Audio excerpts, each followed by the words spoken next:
पूर्णमदः पूर्णमिदं पूर्णात् पूर्णमुदच्यते पूर्णस्य पूर्णमादाय पूर्णमेवावशिष्यते।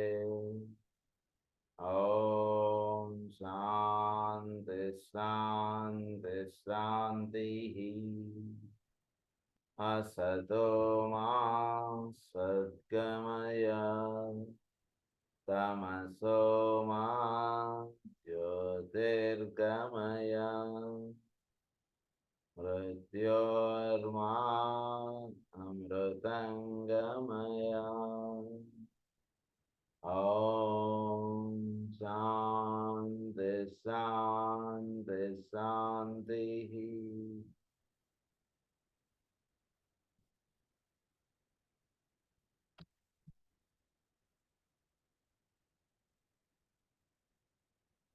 లాస్ట్ క్లాస్లో మనం చెప్పుకున్నటువంటి పాయింట్ ఏంటంటే పర్మనెంట్ ఐటమ్స్ గురించి మనం చెప్పుకున్నాం లాస్ట్ క్లాస్లో. దాని తర్వాత నుంచి ఇప్పుడు మనం చదువుకుందాం. The soul itself is a major center of experience in the life of the monad. The lower bodies are in the life of the monad. Monad ఎప్పుడైతే ఇంపార్టెన్స్లోకి వస్తుంటుందో అప్పుడు సోల్ యొక్క ఇంపార్టెన్స్ చాలా పెరిగిపోతుంది.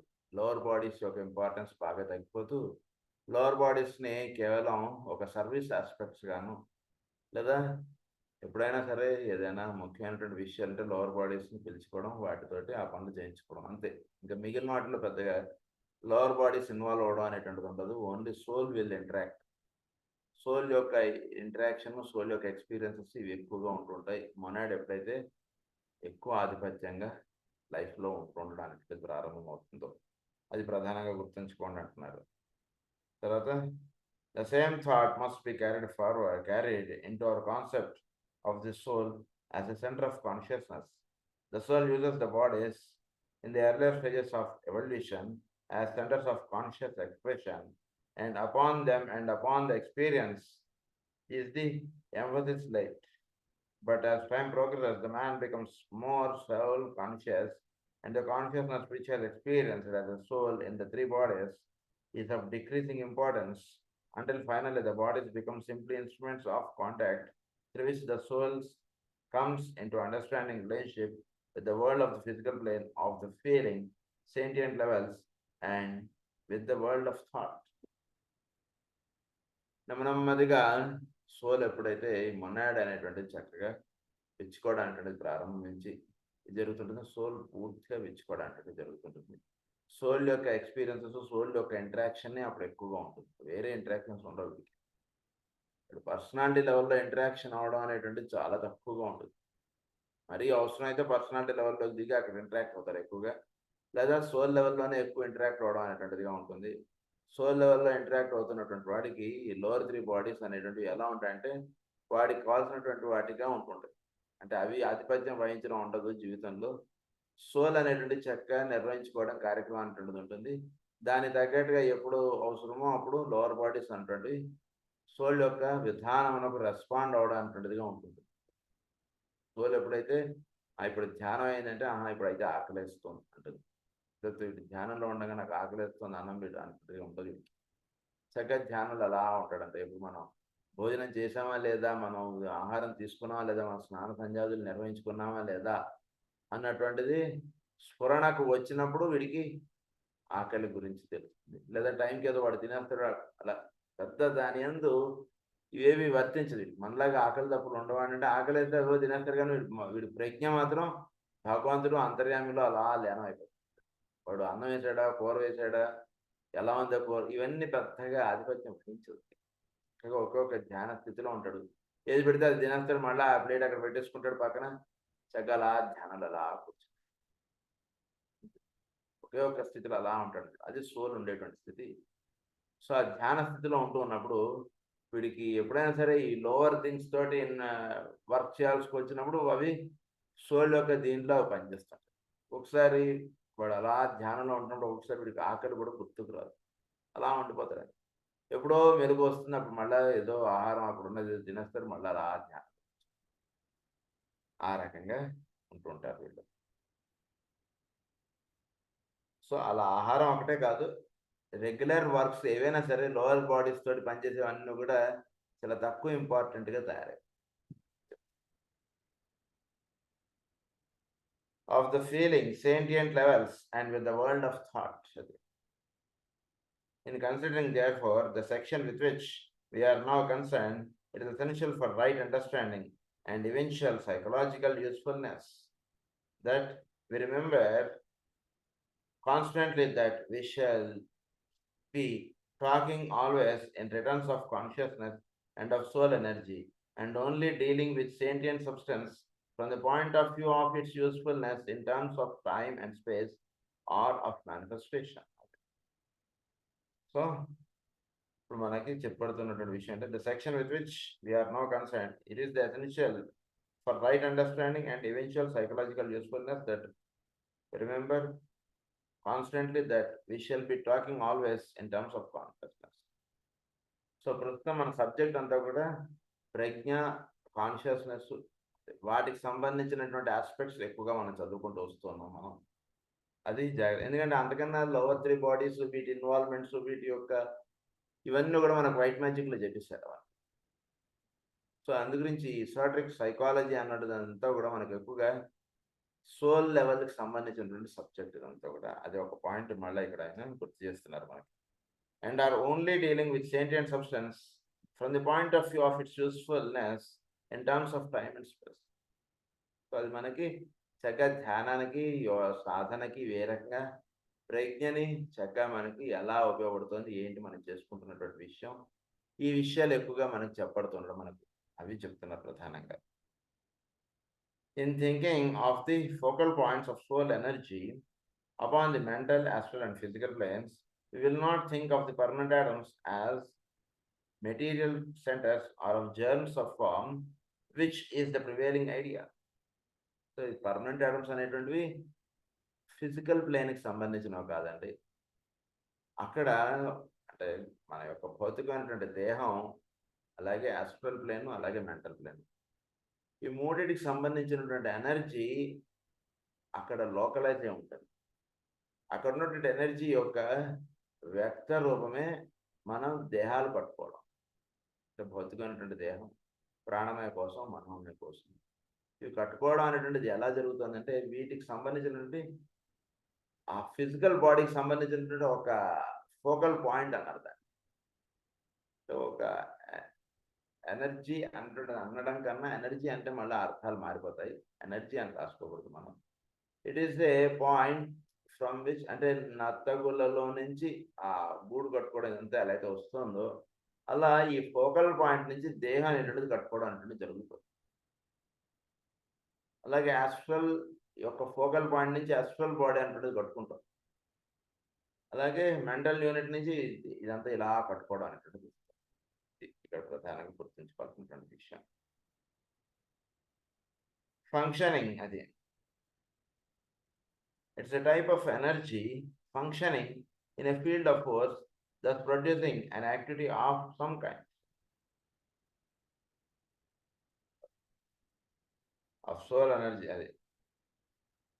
we will not think of the permanent energy, which is prevailing idea. We will think of them simply as an expression, attractive or magnetic in quality, as the case may be, of soul energy.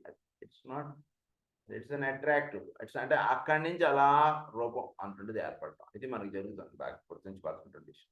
అంటే permanent atoms అంటే it's not physical, it's from which the plane is being built up. If it is physical plane, it is being built up from the permanent atom of the physical. Then what is this permanent atom? It is a point from which the whole physical body is being emanating. Similarly an astral, and similarly mental. So when it is withdrawing, the whole thing will be withdrawn into the permanent atoms, and then into the egoic, and then into the higher. So this is how the lower 3 bodies are being activated. of soul energy, as the case may be, attractive or magnetic in quality, as the case may be, of soul energy, playing upon energies which have in them the quality of responsiveness to the positive aspects of the energy with which they are brought in contact. So these three atoms are receiving energy from the soul, through which it is being manifested in the respective kingdoms. In elucidating this most difficult problem, it might be said that the problems of psychology fall into two major groups. So soul నుంచి వస్తున్నటువంటి దీని చేత ఈ మూడు ఏర్పడుతున్నాయి అన్నటువంటి విషయం మనకి చెప్పారు. సో దీన్ని కన్సిడర్ చేసుకున్నప్పుడు మనకి దీన్ని రెండు రకాలుగా ఇక్కడ విభజించారు. ఒకటి ఫస్ట్ పాయింట్ ఏంటంటే a group of difficulties wherein the psychologist has to deal with those people whose vehicles of expression as centers for the gaining of experience are not adequately responsive to their environment for the creative indwelling soul. So it is అంటే ఈ permanent items ఏవైతే ఏర్పడ్డాయో ఇవి hypo functioning అని అన్నారు దీన్ని. అంటే అవి పూర్తిగా విచ్చుకోకపోవడం ఒకటి, పూర్తిగా విచ్చుకోకపోవడం అటువంటి జరగడం చేత are vehicles which of expression gaining or not adequately responsive to their environment. పూర్తిగా పరిపూర్ణంగా విచ్చుకోకపోవడం ఒక స్థితి, ఉండవలసిన దానికన్నా ఎక్కువగా విచ్చుకోవడం అనేటువంటి స్థితి ఒకటి. ఈ రెండింటికి మధ్య స్థితి సామ్య స్థితి. మనకి 3 స్టేట్స్ ఆఫ్ ఎగ్జిస్టెన్స్ అంటారు. ఉన్నవి టూనే యాక్చువల్లీ.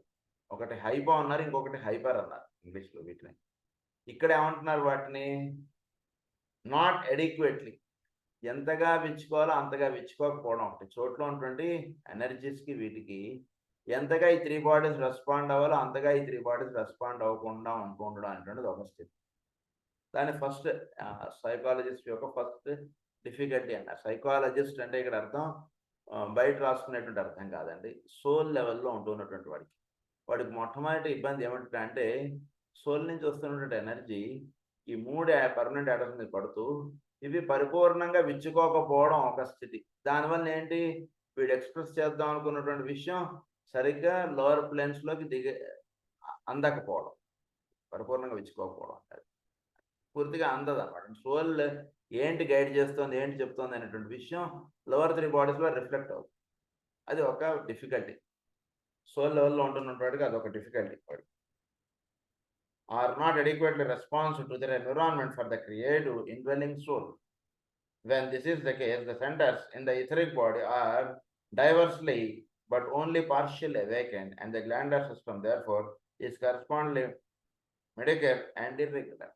దీనివల్ల ఏమైంది, ఈ సోల్ నుంచి ఈ 3 బాడీస్కి చక్కగా ఇది జరగకపోవడం చేత ఈథరిక్ లెవెల్లో ఉన్నటువంటి 7 సెంటర్స్, 6+1, ఈ 6 సెంటర్స్ కూడా చక్కగా పనిచేయకపోవడం, చక్కగా విచ్చుకోకపోవడం అనేటువంటి జరుగుతుంది.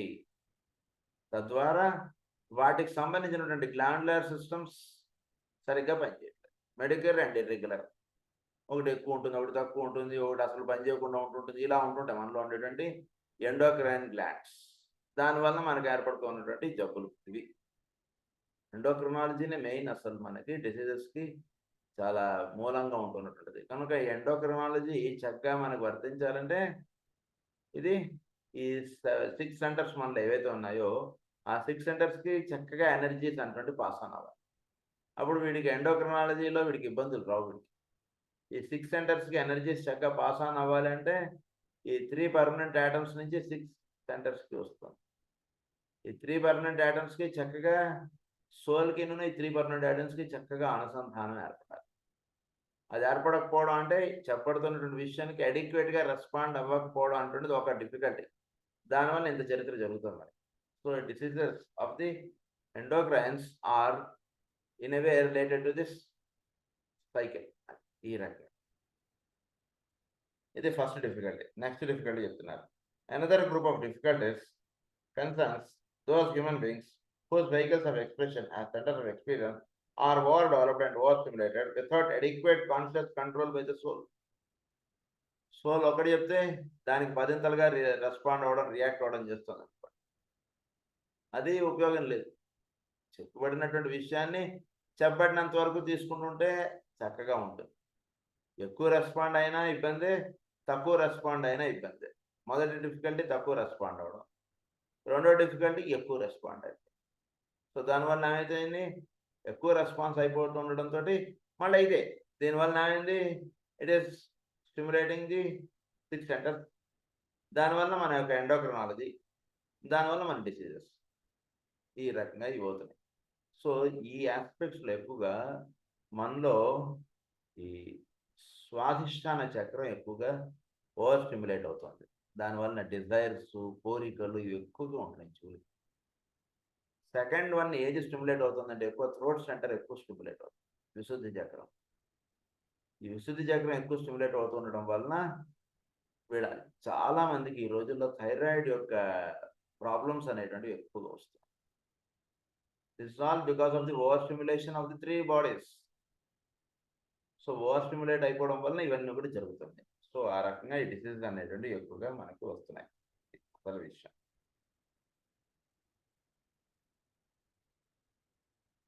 There is a third class of difficulties which concern these two,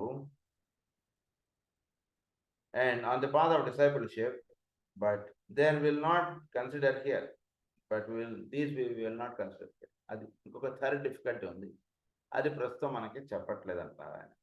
In these later cases, there is an abnormal war sensitivity in the vehicles, the rush of force through from the soul via the centers presents and difficulty, and responsiveness to the environment is overdeveloped in many cases. Third డిఫికల్టీలో వీడికి అమితమైనటువంటి energies ఇవన్నీ కూడా descend అవుతుండడం, abnormal over sensitivity in the vehicles. ఈ over sensitivity in the vehicles అంటే ఎక్కువగా ఉంటుంది. అంటే ఏంటంటే ఈ 3 సెంటర్స్ ఏవైతే ఉన్నాయో అంటే ఫిజికల్, ఆస్ట్రల్, మెంటల్, ఎక్కువ సెన్సిటివ్గా ఉంటాయి. అంటే సోల్కి ఎక్కువ దగ్గరగా ఉంటారు, చాలా తొందరగా. అంటే కొంచెం కూడా ఇదన్నా సరే వీటిలో కదలికలు అనేటువంటి వచ్చేస్తాయి. Over sensitivity to the centres అన్నారు. An abnormal oversensitivity to the in the vehicles, the rush of force through from the soul via the centers. The rush of the force through from the soul. Soul నుంచి rush of force అనేటువంటిది ఉంటుంది. దాని నుంచి వీటికి సెంటర్స్కి వీటికి రావడం, దానివల్ల presents real difficulty. దానివల్ల సెంటర్స్కి ఎక్కువ ఎనర్జీస్ అనేటువంటి అంత ఉండడం వలన వాడి యొక్క ఎండోక్రినాలజీలో ఎక్కువ డిస్టర్బెన్స్ అనేటువంటి కథలు అందిస్తుండడం, and responsibility to the environment is over developed in many cases. ఎన్విరాన్మెంట్కి ఎక్కువ రెస్పాండ్ అవ్వడం అనేటువంటి జరుగుతుంది, over developed in many cases. So ఆ రకంగా ఉంటుంది. ఆ డిఫికల్టీ ఎలా ఉంటుంది అనేటువంటి విషయం ఇక్కడ మనకు ఎక్స్ప్లెయిన్ చేయట్లేదు. These conditions are governed, as we will be recognized, by the point of an evolution, the rate, type, the quality of past karma and the present family, national and racial inherited characteristics. ఇవన్నీ కూడా దేని చేత govern అవ్వబడుతున్నాయి, దేని చేత recognise అవ్వబడుతున్నాయి అంటే ఈ 3 bodies, soul, ఇవన్నీ కూడా దేని చేత ఆ 3 బాడీస్ ప్రధానంగా ఏదవుతున్నాయంటే, ఒకటి పాయింట్ ఇన్ ఎవల్యూషన్. ప్రస్తుతం ఏంటి ఎవల్యూషనరీ పాయింట్, అదొకటి కన్సిడర్ చేస్తారు. తర్వాత వీడు ఏ రేకి సంబంధించినటువంటి వాడు ఏమిటి, అదొకటి కన్సిడర్ అవ్వబడుతుంది. తర్వాత క్వాలిటీ ఆఫ్ పాస్ట్ కర్మ, యొక్క పూర్వకర్మ ఏమిటి. తర్వాత ప్రజెంట్ ఫ్యామిలీ, వీడు ఏ కుటుంబంలో పుట్టాడు, అదొకటి. తర్వాత national and racial inherited characteristics, వీడు ఏ దేశానికి సంబంధించిన వాడు, ఏ రేస్కి సంబంధించిన వాడు, ఆరియన్ రేస్, అదొకటి. నేషనల్ భారతీయుడు, అదొకటి. వీడు పుట్టినటువంటి కుటుంబం, అదొకటి రాసుకోండి. తర్వాత వీడి యొక్క పాస్ట్ కర్మ, అదొకటి రాసుకోండి. తర్వాత వీడు 5th రేవాడా, 6th రేవాడా, 4th రేవాడా ఏమిటి, అదొకటి. తర్వాత వీడు పాయింట్ ఇన్ ఎవల్యూషన్, వీడు ఏ స్థితిలో ఉన్నాడు ప్రస్తుతం. పాయింట్ ఇన్ ఎవల్యూషన్ ఏమిటి, సోల్ లెవెల్కి ఎవాల్వ్ అవ్వడం అనేది ప్రస్తుతం పాయింట్ ఇన్ ఎవల్యూషన్. మెంటల్ ప్లేన్కి ఎవాల్వ్ అవ్వడం అనేది పాయింట్ ఇన్ ఎవల్యూషన్ ప్రస్తుతం. సో ఇవన్నీ కన్సిడర్ చేసుకుని వీడికి ఈ రకమైనటువంటివన్నీ కూడా ఏర్పడుతుంది. We are concerning our self in the mind. అదే as we study, let us bear clearly in mind that it is the soul as a center of consciousness and the vehicles are centers of experience with which we are concerning ourselves. We should seek to eliminate from our minds the more material connotations which past teachings have emphasized inhibition in her study in consciousness thought to avoid the error of materialism and to voice a real vision of the truth.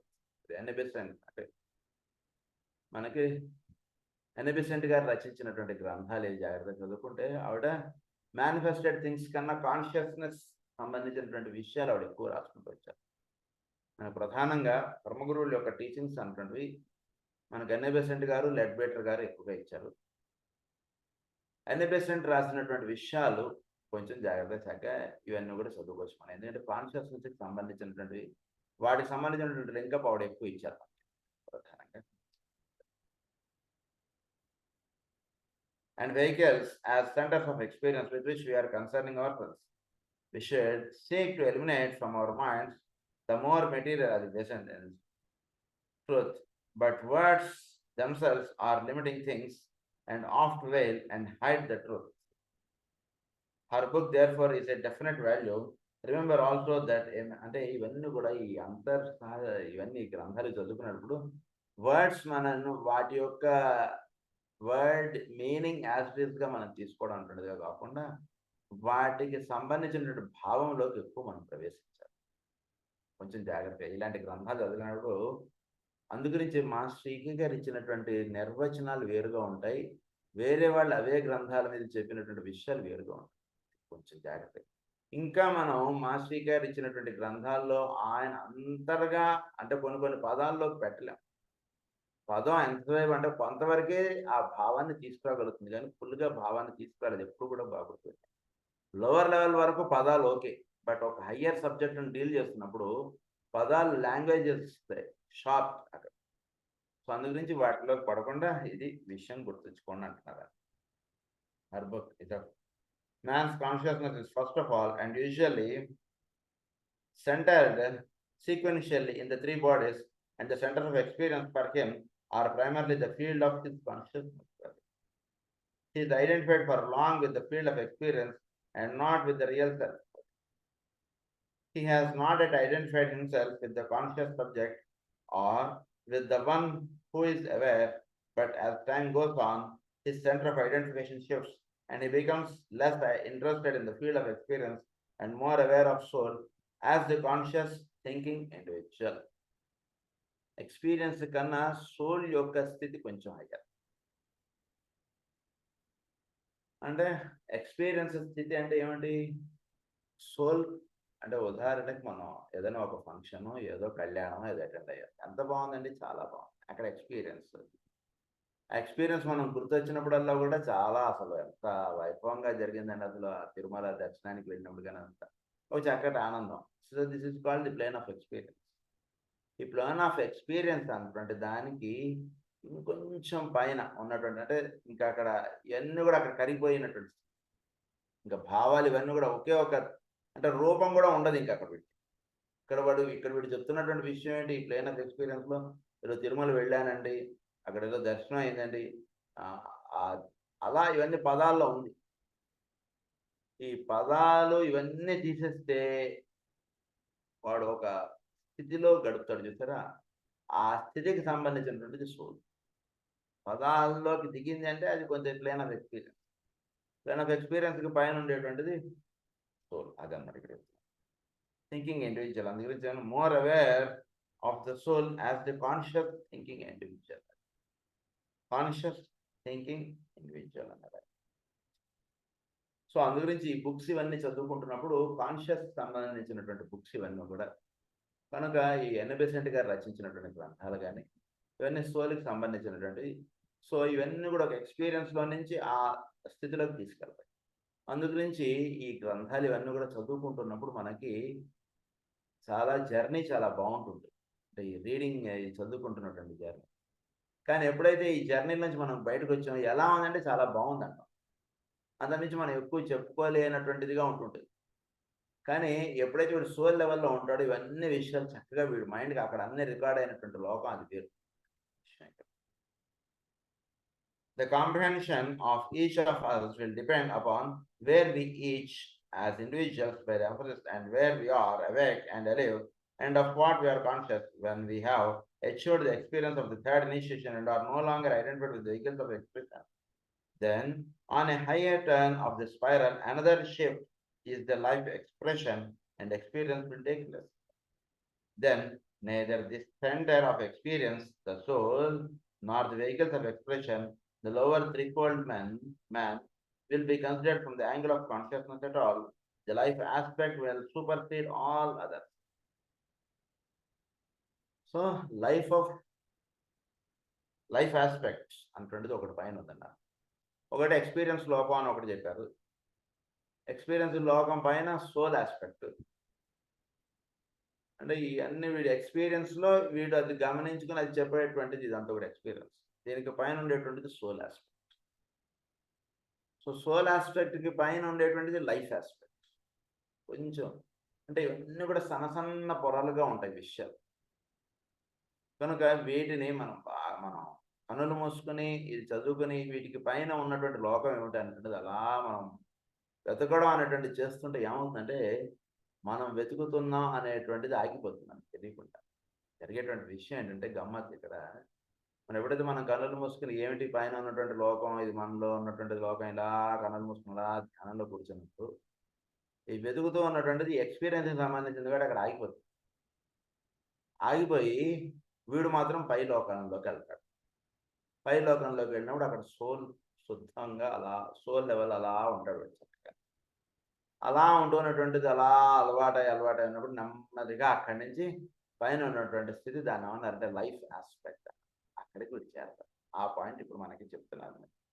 అంటే అది వర్డ్స్లోకి తీసుకురాబడదు వీడికి. అక్కడ వీడు ఉదాహరణకు వీడు గురు పూజలో ప్రేయర్లో కూర్చున్నాడు. మామూలుగా ప్రేయర్లో కూర్చున్నటువంటి వాడికి ఎలా ప్రేయర్ అయిపోయిందో లేదా గురు పూజ నుంచి ఇంటికి వచ్చేసాడు, ఎలా ఉందండి గురు పూజ అంటే అబ్బా చాలా బాగుందండి అంటాడు. వీడు ఎక్స్పీరియన్స్ లోకంలో వీడు గడిపాడా ఆ ప్రేయరు, లేదా సోల్ లెవెల్లో గడిపాడా, లైఫ్ ఆస్పెక్ట్లో గడిపాడా, ఈ తేడా మామూలు వాడు చెప్పలేడు. వాడికి ఎక్కడ జరిగింది ఆ ప్రేయర్ అనేటువంటిది ఒకటిగానే ఉంటుంది. కానీ బాగా జరగ్గా ఇది ప్లేన్ ఆఫ్ ఎక్స్పీరియన్స్ కాదండి, it is plane of soul అంటాడు. ఇంకా బాగా జరిగేటప్పుడు లైఫ్ ఆస్పెక్ట్ అన్నటువంటిది ఆ స్థితికి వెళ్ళాలి. అంటే ఇవన్నీ కూడా బాగా ధ్యాన స్థితిలో అలా గడుపుతూ ఉండేడు వీడికి నెమ్మదిగా మూడింటికి తేడా ఇక్కడ. దాన్ని ఏమన్నారంటే ఆఫ్ ఎక్స్పీరియన్స్ కాదు, ది సోల్ అన్నారు, not the vehicle of expression. The lower threefold man vehicle of expression అంటే ఈ మూడు లోకాలకు సంబంధించినది కాదు, ఎక్స్పీరియన్స్కి సంబంధించినది కాదు, సోల్ లెవెల్కి సంబంధించినది కాదు. Will be considered from the angle of consciousness at all. The life aspect will supersede all others. Of what use is it for us to discuss the stage when for many of us as ఆ స్థితికి సంబంధించినది అంటే ఉదాహరణ వీడు ఎంఎస్సీలో organic chemistry చేస్తే బాగుంటుందా, లేదా inorganic ఇలా మాట్లాడాడు అనుకోండి 10th క్లాస్ లోవర్లో, వాడికి ఆర్గానిక్ ఇన్ఆర్గానిక్ తేడా తెలియదు. ఆ ఎంఎస్సీలో సబ్జెక్ట్ గురించి వీడి దగ్గర మాట్లాడితే వీడికి ఏం ఉపయోగం? అందుగురించి అదంతా కూడా అంత దాని గురించి డిస్కస్ చేయడం వల్ల ప్రస్తుతం మనం ఉన్నటువంటి స్థితికి అది పెద్దగా ఉపయోగం ఉండదు. కాబట్టి అది చెప్పట్లేదని నేను ఆపేస్తున్నా ఇక్కడ ఈ విషయం అన్నటువంటిది అనుకుని నెక్స్ట్ టాపిక్లో పెడుతున్నారు ఆయన ఇక్కడ. It was for this reason when give the earlier tabulation that the words of building psychologically were used with the intent to direct the attention of the student to the soul or psyche as the building agency, but at the same time to negate or offset the material concepts. Material కాన్సెప్ట్కి సంబంధించినది కాదు ఇదంతా కూడా. Building of bodies అంటే higher bodies will build up అవడం, అది material body కాదు, ఇవన్నీ కాదండి అని చెప్పి. Of body building, occultism is a science of energy manipulation of the attractive or the repulsive aspect of force, and is with this that we shall concern ourselves. It is the soul activity is to be found the source of the germ of all experiences which on the physical plane today are recognized and considered by the psychologists. In this thought is to be found the fact that there is no difficulty in the vehicles of expression, but finds its correspondence and higher truth in the center of experience which we call the soul. And correspondence అంటే soul లెవెల్లో జరిగేటువంటి నిజంగా వెళ్ళావా లేదా అటువంటిది ఎలా తెలుస్తుంది? Soul లెవెల్లో వాడు దిగినప్పుడు as I I was in that stage అటువంటి వీడు చెప్పగలరు. So soul is the corresponding link for the lower and for the higher. అది ఇక్కడ విషయం బాగా గుర్తుంచుకోవాలి. In this thought is to be found the fact that there is no difficulty in the vehicles of expression, but find its correspondence. There is no difficulty in the vehicles of expression అంటే ఏమిటి? ఈ vehicles of expression అంటే మనలో ఉన్నట్టు physical, astral, mental ఈ మూడు కూడా చక్కగా సోల్కో తోటి అలైన్ అయిపోయి ఉన్నప్పుడు there is no difficulty in the vehicles of expression అన్నారు. అది వచ్చేసినప్పుడు but find its correspondence and higher truth in the centre of experience which we call the soul. నేను కరస్పాండెన్స్ అంటున్నది సోల్ లెవెల్లో ఉంటుంది. హయ్యర్ దానికి కరస్పాండెన్స్ సోల్ లెవెల్లో ఉంటుంది, దాని యొక్క రిఫ్లెక్షన్ లోవర్ లెవెల్లో కూడా అలా ఉంటుందండి. హయ్యర్లోకి ఇప్పుడు వెళ్ళిపోయినప్పుడు ఇప్పుడు ప్లేన్ ఆఫ్ లైఫ్ ఆస్పెక్ట్ వీడు వెళ్ళాడా లేదా అంటే దాని యొక్క రిఫ్లెక్షన్ ఎక్కడ పడుతుందంటే సోల్ లెవెల్లో పడుతుంది. Take for instance the emphasis which is laid by certain psychologists upon the idea that all that we have inherited of truth, the idea of God, the concept of future heaven, the ancient and exploded belief around which the thoughts of men have superstitiously centered are only the outer expression or formulation of hidden wish life. This wish life is, we are told, based upon an inner and often hidden and unrealized sense of frustration or disillusionment of trouble, all the idea of which the race has priced down the ages and whereby most of its nobler souls have lived are founded on illusion. Wish life అన్నారు. Wish life అంటే ఏంటంటే ఈ స్థితి మనలో సత్యలోకము అంటున్నది ఒకటి ఉంది కదండి. సత్యలోకము అంటే మనకి చోట్ల ఉన్నటువంటి విషయాలు ఇవన్నీ కూడా మనం దర్శించి భగవంతుడు అనగా ఈ విధంగా ఉంటాడని, లేదా మనకు తెలిసినటువంటి ఇవన్నీ విషయాలన్నీ ఇవన్నిటిని వీటిని ఏమన్నారంటే సత్యము అన్నారు, లేదా సత్యలోకము అంటే మన యొక్క ప్లేన్ ఆఫ్ ఎక్స్పీరియన్స్. సో ఇవన్నీ కూడా సత్యంగా ఉన్నాయి. ఇవన్నీ దేని నుంచి అయితే దిగి వచ్చాయో దాన్ని విష్ లైఫ్ అన్నారు. అంటే వీడిలో soul level experience, soul and truth are wish life అన్నట్టుగా మీరు పెట్టుకోండి. దాన్ని లైఫ్ ఆస్పెక్ట్ అన్నారు. ఈ లైఫ్ ఆస్పెక్ట్ ఏదైతే ఉందో సోల్ కన్నా పైన ఉన్నటువంటి స్థితి, అది ఆ స్థితికి సంబంధించినటువంటిది, లేదా అక్కడ ఉన్నటువంటి దాన్ని ఏమన్నారంటే విష్ లైఫ్ అన్నారు. సో దాన్ని విషయం గురించి ఇప్పుడు మనకి ఏమని చెప్తున్నారంటే psychologists upon the idea that all that we have inherited from the idea of God, the concept of a future heaven, of ancient and exploded belief around which the thoughts of men have superficially centered are only the outer expression of formulation of a hidden wish life. The wish life is, we are told, based upon an inner and often hidden and unrealized sense of frustration. అంటే ఏంటి? ఉదాహరణకి wish life యొక్క outer coating ఏదైతే ఉందో, ఒక food ఉందనుకోండి, దాని యొక్క అవుటర్ కోటింగ్ యొక్క ఎక్స్ప్రెషన్ యొక్క గ్రంథాలే మనం చూస్తున్నటువంటి గ్రంథాలు. అంటే మన చుట్టూగా ఉన్నటువంటి వాళ్ళు అనేక మంది రాసినటువంటి గ్రంథాలు ఏమిటంటే ఈ విష్ లైఫ్ అన్నట్టు. అంటే విష్ లైఫ్ అంటున్నది ఏంటంటే ఇంకా మనం చాలా సూక్ష్మంగా చెప్పుకోవాలంటే, అంటే వీటిలో దర్శనాత్మకముగా ఉంటుంది. చూసారా, ఒక గ్రంథం రాయాలన్న ఒక విషయం ఇదంతా స్ఫురణకి వీడికి అందుతోంది, ఇదంతా చూసారా, ఇదంతా ఎక్కడి నుంచి అందుతోంది అంటే కనుక ఇప్పుడు మనకి ఎక్స్పీరియన్స్ అన్నారు, సోల్ అన్నారు, ట్రూత్ అని అన్నారు, దాన్ని లైఫ్ ఆస్పెక్ట్ అన్నారు. ఈ సోల్ కన్నా పైన ఉంటుండేది లైఫ్ ఆస్పెక్ట్. ఈ లైఫ్ ఆస్పెక్ట్లో వీడు దైవం అనగా ఈ రూపంలో ఉంటాడని, శంఖ చక్రాలు ధరించి ఉంటాడని ఇదన్నీ రాశారు కదా. శంఖ చక్ర గదా పాణి ద్వారకా నిలయాచ్యుత అని రాశారు.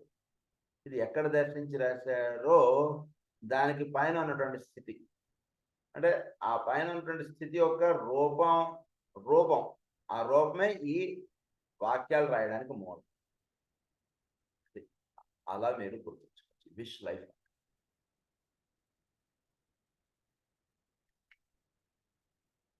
This wish life is, we are told, based upon an inner and often hidden and unrealized sense of frustration, of disillusionment, of trouble, all the ideas which the race has priced down the ages and whereby most of its nobler souls have lived are founded as on illusion.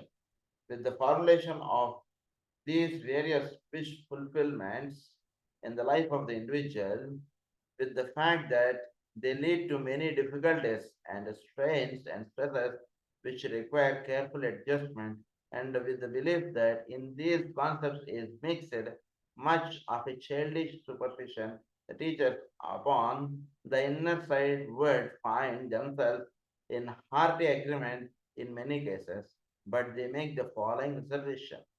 They state that the centers of expression through which the soul gains needed experience and becomes conscious in worlds of being otherwise unknown have come into manifestation as the result of the wish or the desire of the soul. ఉదాహరణకు ఒక గ్రంథ రచన చేశారు, ఒక విషయం మనకు చెప్పారు అంటే వీడికి ఏమైంది ఇక్కడ, సోల్ లెవెల్లో ఉన్నాడు. సోల్ లెవెల్లో ఉన్నటువంటి వాడు చోట్లో ఉన్నటువంటి దాన్ని వీడు దర్శించాడు. అక్కడ ఏం దర్శించాడు వీడు అంటే, ఉదాహరణకి అక్కడ ఉన్నటువంటి రూపాన్ని వీడు దర్శించి వీడు మనకి ఒక కావ్యంగానో ఒక గ్రంథంగానో రాసిచ్చాడు. అక్కడ చూడటం అన్నటువంటిది ఏదైతే ఉందో అది వీడికి ఎక్స్ప్రెషన్ లోకి వచ్చింది చూసారా, సోల్ లెవెల్లోకి. అక్కడ వీడికి దానికి పైన ఉన్నటువంటి దాన్ని విష్ లైఫ్, ఆ విష్ లైఫ్ అన్నటువంటి దాన్ని పెట్టుకున్నప్పుడు వీడు సోల్ లెవెల్లో ఉన్నటువంటి వాడికి వీడికి అక్కడ ఉన్నటువంటి విష్ లైఫ్ యొక్క ఎక్స్ప్రెషన్ ఇస్ శంఖచక్ర గదాపాణి. అదే ఇది వేరే వాడు చూసినప్పుడు ఇంకోటి రాస్తాడు. ప్రతివాడు శంఖచక్ర గదాపాణి రాయుడు. చాలా సూక్ష్మమైనటువంటి విషయం ఇది, అది జాగ్రత్త. దాన్ని ఇక్కడ ఏమంటున్నారంటే, lead to many difficulties and strains and stresses which require careful adjustment. So అది చాలా సన్నగా ఉండేటువంటి దారి. సో వీడు కరెక్ట్గా ఆ దారి వెంబడి వెళ్ళాడా లేదా అంటే చాలా స్ట్రెస్ అండ్ స్ట్రెయిన్. చక్కగా ఆ దారి వెంబడి వీడు వెళ్ళాలండి. స్ట్రెసెస్ అండ్ స్ట్రెయిన్ అన్నారు, and which require careful adjustment, and with the belief that in these concepts is mixed much of a childish superstition. దీని గురించి చెప్పడంలో ఎంతో, అంటే అసలు ఈ విషయాన్ని గురించి చెప్పడంలో చైల్డిష్ సూపర్స్టిషన్స్ ఎన్నో ఉంటాయి. అంటే వీడు దర్శించేటువంటిది మాత్రమే రూపమనో ఇలాంటి ఎన్నో భావ ప్రతిభావాలు అనేటువంటివి ఏర్పడిపోతూ ఉంటాయి. కనుక అంటే ఈయన చెప్తున్నటువంటి విషయం ఏంటంటే, బాగా అసలు నారదుల వారు అది వ్యాసుడికి ఇచ్చినటువంటి స్థితి అనుకోండి.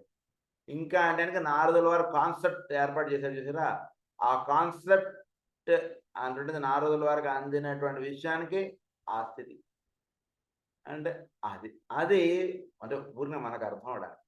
అది వేదవ్యాసుల వారు దాని ఆయన చెప్పబడినటువంటి నారదుల వారు చెప్పినటువంటి దాని యొక్క వ్యక్త రూపంగా వచ్చినటువంటిది భాగవతం. సో ఈ విషయాన్ని మనం జాగ్రత్తగా అవగాహన చేసుకోవడానికి మనం ఏమనుకోవచ్చు అంటే, నారదుల వారు చెప్పింది విష్ లైఫ్ అనుకుంటే దాని యొక్క వ్యక్త రూపం ట్రూత్. సో ఈ ట్రూత్ అన్నటువంటిది వేదవ్యాసుల వారు సోల్ లెవెల్లోకి వెళ్ళినప్పుడు నారదుల వారు చెప్పినటువంటి దాని యొక్క వ్యక్త రూపంగా ఆయనకు అందివ్వబడినటువంటి విషయం భాగవతంగా వచ్చింది. సో ఈ ఇదంతా ఈ విధంగా ఏర్పడడానికి మూలంగా ఉంటుంది ఏంటి, ఆ విష్ లైఫ్, ఆ లైఫ్ ఆస్పెక్ట్ పైన ఉంటుంది. ఇక్కడ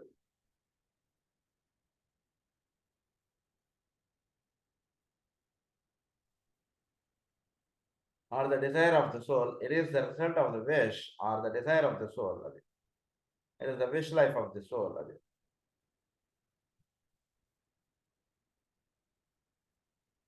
So they make the following reservation.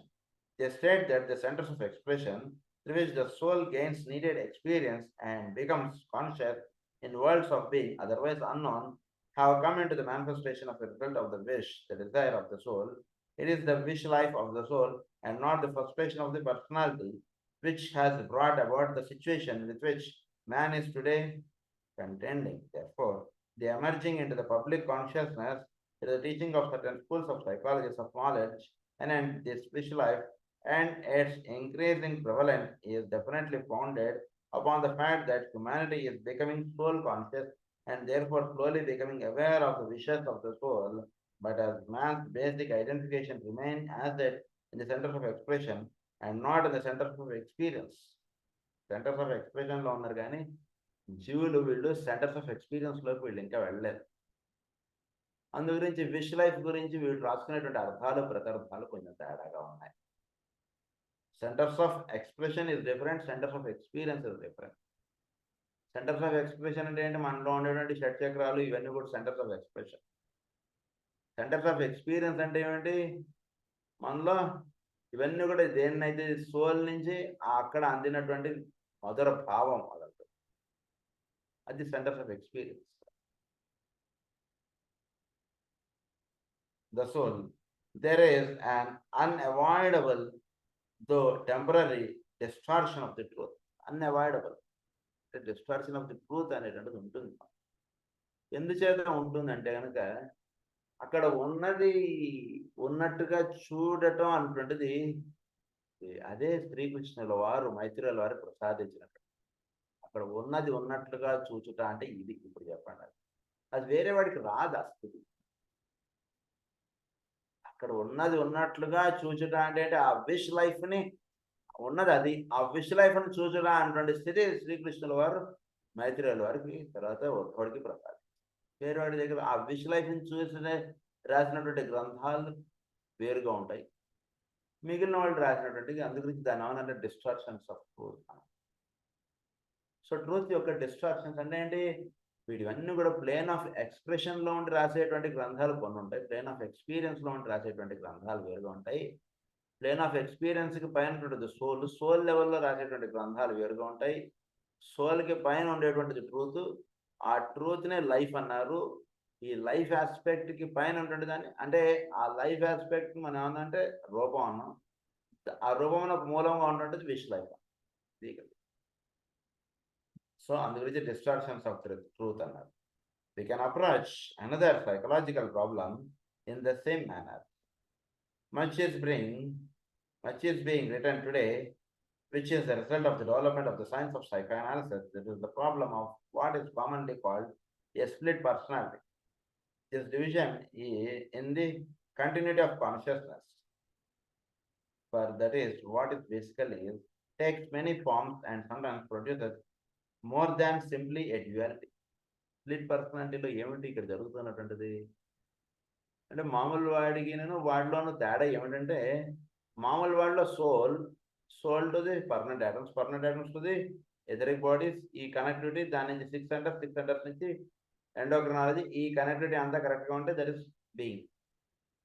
ఈ కనెక్టివిటీలో కట్ ఆఫ్ వచ్చింది అనుకోండి, అంటే సోల్ యొక్క దీనికి తర్వాత ఈ 6 సెంటర్స్ షట్ చక్రాలకి వీటికి ఒక కనెక్టివిటీ అంటున్నది ఎస్టాబ్లిష్ అవ్వలేదు అనుకోండి, కనెక్టివిటీ సరిగ్గా లేదనుకోండి, లూజ్గా ఉన్నాయి కనెక్షన్స్, అప్పుడు ఏర్పడేటువంటి దాన్ని స్ప్లిట్ పర్సనాలిటీ అన్నారు. అంటే అది 2గా ఉండొచ్చు, ఇంకా ఎక్కువగా ఉండొచ్చు వాటిలో, వాడి యొక్క భావాలు కానీ వాడి యొక్క ఎక్స్ప్రెషన్స్ కానీ.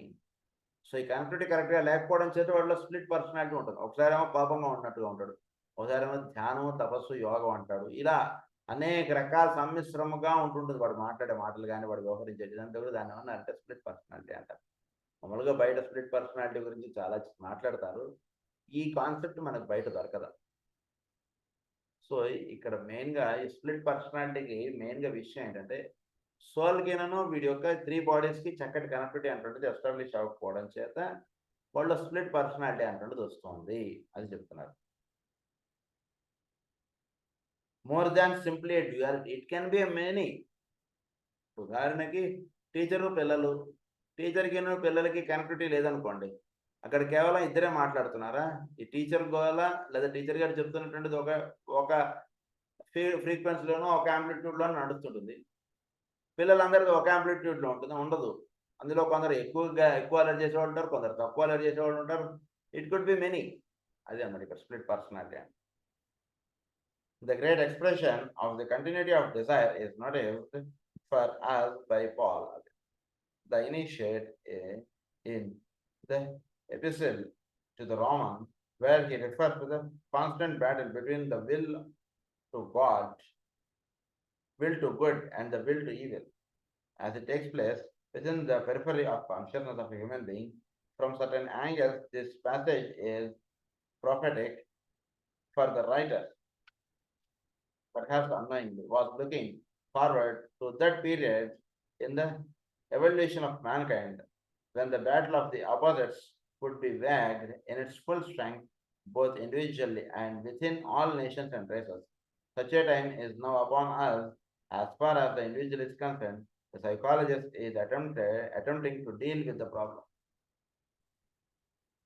కనుక ఇక్కడ పేర్స్ ఆఫ్ ఆపోజిట్స్గా వీళ్ళు ఏమవుతుందంటే, ఒకటి లోవర్ లెవెల్లో ఉంటున్నటువంటి వాడు ఆ లెవెల్లో వాడు మాట్లాడుతున్నటువంటిది ఒకటిగా ఉంటుంది, వీడు ఈ లెవెల్లో ఉంటున్నటువంటి వాడిది ఒక రకంగా ఉంటుంది. బ్యాటిల్ ఆఫ్ ఆపోజిట్స్ అన్నది.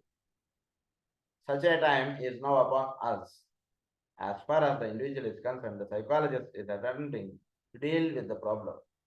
As far as the race is concerned, the great social, philanthropic, political, and religious movements are equally concerned with the same problem.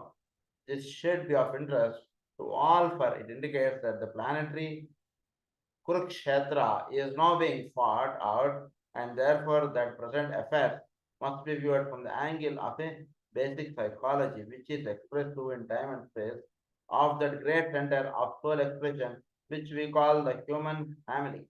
It indicates also the advanced point of attainment in consciousness upon the point of evolution. So చోట్లో మన చుట్టూ దీని ఏమన్నా planetary Kurukshetra అన్నారు. Planetary Kurukshetra అంటే ఏంటంటే, ఈ భూమి మీద ఉన్నటువంటి జీవుల యొక్క వాక్కులు లేదా భూమి ఉన్నటువంటి జీవులు రెండుగా మాట్లాడుతారు. కొందరేమో లోవర్ లెవెల్లో ఉన్నటువంటి వాటి మాటలు కొందరుగా ఉంటాయి, కొందరేమో సోల్ లెవెల్లో ఉండి మాట్లాడే వాళ్ళు కొందరుగా ఉంటారు. కనుక అది పొలిటికల్ లెవెల్లోనూ ఉంటూ ఉంటుంది, అన్ని లెవెల్స్లోనూ ఈ తేడా అనేటువంటిది ఉంటుంది. అందు గురించి ఘర్షణ అనేటువంటిది ఉంటూ ఉంటుంది. వీడు వాడు తోడు దొంగలు అయినప్పుడు ఘర్షణ లేదు, కొంటుంటుంది, ఇద్దరు సరాసరి పంచుకుంటుంటారు. ఒకటికి ఏమనిపిస్తుందంటే, మనం దొంగతనం కాదు చేయాల్సింది, ఇక్కడ మనం దొరకనం, వీళ్ళందరికీ చక్కగా మనం ఏదైనా ఒక శాంతి పాలన చేస్తాకండి. స్వస్తి ప్రజాభ్య పరిపాలయ న్యాయేన మార్గేణ మహీం మహేష గో బ్రాహ్మణేభ్య సర్వమస్తు నిత్యం లోకా సంస్థాసు లోకా సంస్థాసు లోకా సంస్థాసు. ఓం శాంతి.